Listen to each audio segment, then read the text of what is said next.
first. It's a fantastic way to have a little fun with your Halloween sips, and you don't need to cast a spell to recreate these cocktails. Just 4 ingredients or less are gonna do the trick here this morning. Well, that is so much fun. Halloween is going to go next level with mixologist Jeni Yelton, but you know, you may not have recognized her with her lovely costume. I know, my phone doesn't even recognize me when I tried to do face recognition today. That's so funny. Like sometimes it doesn't, or if you've got your makeup different, you're like, okay, that was sketchy. It's me, it's me. Okay, now we gotta hop to these cocktails, right? Because you got 3 different ones for us, and you've really taken this, you've blown it out of the house. Well, I'm excited about this. So one of the things that I looked online, I was like, what would be really Halloween inspired? And I saw these shimmering alcohols, but then I went to go find Vinique, which made a shimmering alcohol, and they stopped making it.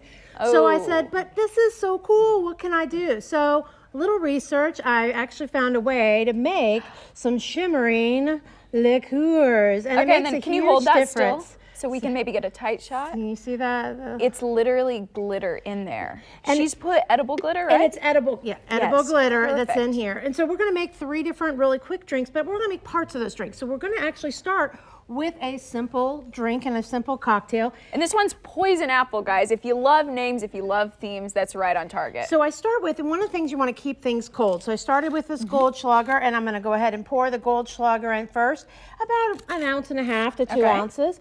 And then I'm going to use, this time I made this green already, the apple. So it's already got the sour apple schnapps in it.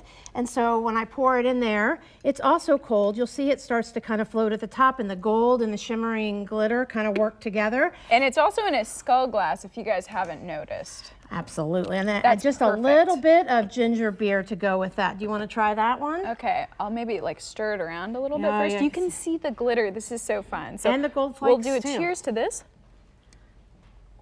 And this one tastes like cinnamon apple. It really is great. It's one of my favorites, and it's an easy drink where you don't have to get, too intoxicated, and just have a good time with that one with your friends. And this one, right? This is perfect for our witchy friends, maybe. It is, and these are actually little eyeballs. So this in itself is actually a martini with a little bit of Bloody Mary mix in it. So any martini that you can make, I made this one with a cucumber vodka, but you can make any martini. Wow.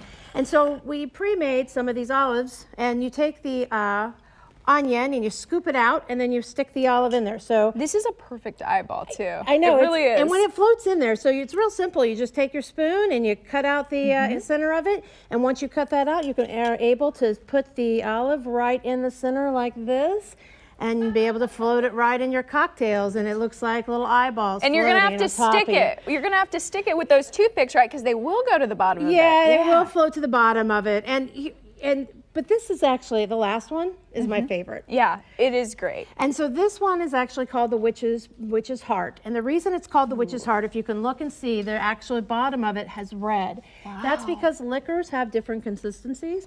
So again, you want to start with something cold, and I'm actually going to use... We're gonna move back over here. That's all right, the blue UV and the purple. And I made this ahead of time as well. This is made with Moscato. It's a little bit of vodka and some simple syrup, and simple syrup is thick, so that's what makes the actual glitter stay with its right consistency. So I'm going to start. And that glitter really is amazing because it just flows through and it looks like an actual witch's potion. And you can actually either do it a couple different ways. You can do it with silver and a colored liqueur, or you can use an actual colored glitter to do this. And you get this glitter in the baking section of any... Totally safe. Yeah, it's Yep, totally wonderful. safety. So I'm going to put a little bit of my UV blue in there, and I'm going to put some of my glitter, and then I'm going to shake it up. And you got to be careful, because if you add too much water, it doesn't stay as glittery. And we also have to be careful to put the lid on tight so nothing flies, like the blue doesn't ruin your Halloween costume. You really don't want this blue everywhere. Yeah. So I'm adding some of this in, and if you know what, if it's not enough, you can add a little bit more of this because it's already chilled. It has the alcohol in it. You can make it as dark as you want.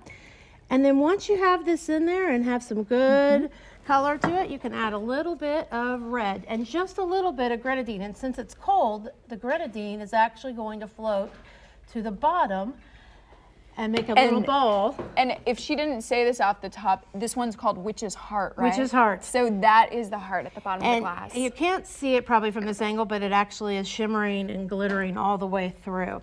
Now, you could add, to make this even more exciting, you could add some dry ice.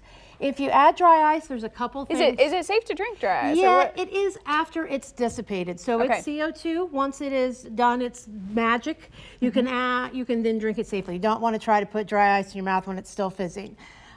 So it feels like it's fresh out the cauldron after it's simmered. Yeah, right? and if you want to use dry ice, you could actually put dry ice in a vase in the middle of your cauldron, put the drinks around it, and the dry ice will fill out during the entire time the cauldron, and have the ladle where people can drink it that way. And that might be a better way to give you more effect. Yeah, and it's great Okay. for an overall. Well, thank you so much, Jenny, for all of these amazing drinks, and happy Halloween. Happy Halloween, and you can find out more about you can learn to do this stuff at home with Savvy Soiree. So look into that. Wonderful. We can definitely check that out. Thank you, Thank Jenny. you. Bill?